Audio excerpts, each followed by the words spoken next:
So I am convinced that the last two episodes of Dynamite Kiss were a collective lump of coal for all of the viewers, because what was that? This past month, I've been obsessed with the drama despite its many tropes and my many frustrations with it. But these last two episodes were just disrespectful. Also, there will be spoilers for the entirety of this drama. The beginning of episode 13 already had me worried because why did the CEO slap Darim?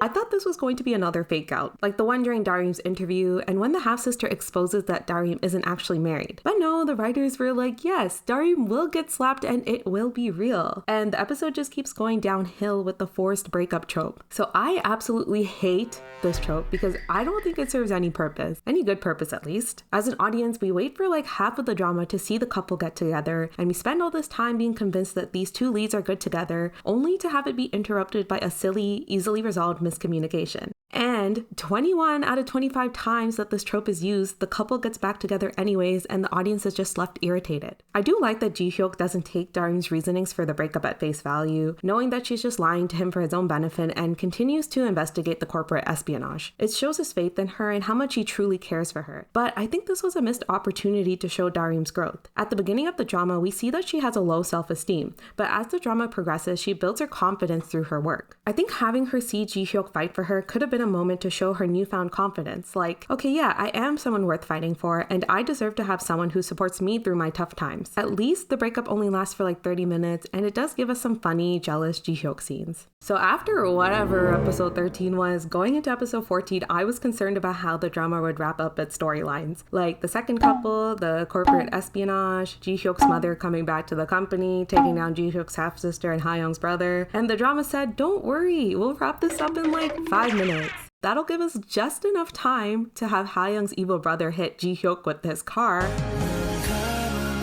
and give him amnesia. Yep. Out of the many dramas I've watched, I've been very fortunate to have only seen the amnesia trope once.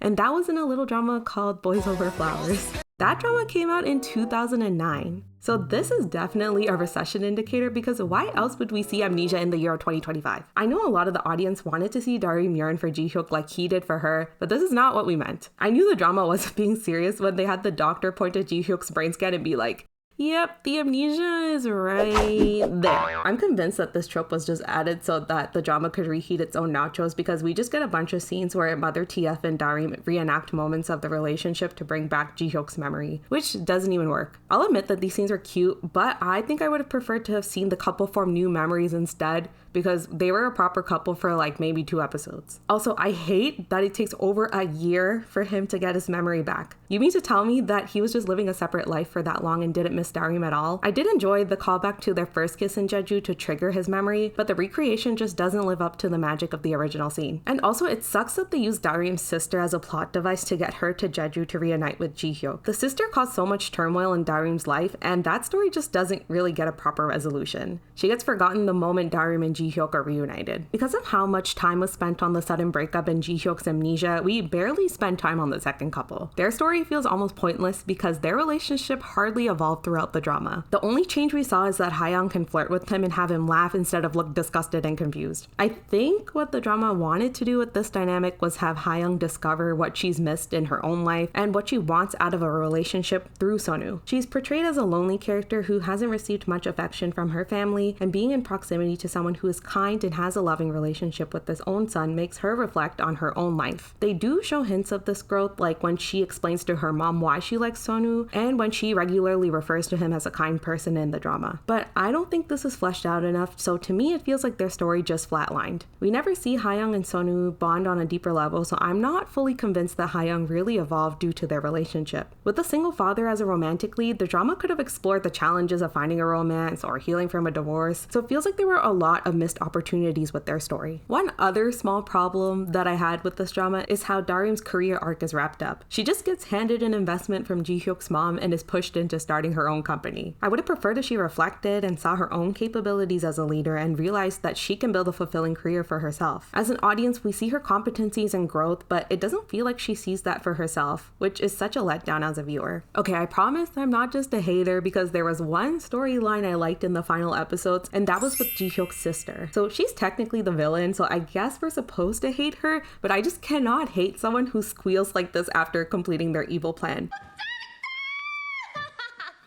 Like, she's just so cutie. Like, I love her. Beyond that, I think her motivations make total sense. Like, imagine being in her shoes. Like, I work hard to prove myself as a worthy inheritor to my dad, who only acknowledges me after my mom dies, and my brother, who has zero interest in taking over the company, just swoops in because he's forced to. I really liked that she wasn't a cartoonish villain, and when Ji-hyuk falls into a coma, she actually realizes that her plans have gone too far, and she decides to turn in Ha-young's brother and forge her own path in life. Despite my issues with the last 2 episodes, there were so many things I loved about this drama. The amazing performances and chemistry between the 2 leads, the OST, the wholesome side characters, and more. But I just think this drama will be a huge what if for me because it had so much potential to be an all-time great. Like, what if this drama was able to capture and maintain the magic from its first 2 episodes? What if we didn't force the lead couple to break up in the last minute and give one of our leads amnesia? What if we actually gave the second couple a coherent storyline? We could have gotten a really unique romantic K-drama, but instead we just have another drama that's very fun but very standard. Dynamite Kiss was great, but it could have been something more, and I'll always wonder what could have been. At least we had those first 2 episodes. Thank you so much for watching. If you enjoyed this video, would love if you hit subscribe and click the notification so that you know when the next video comes out.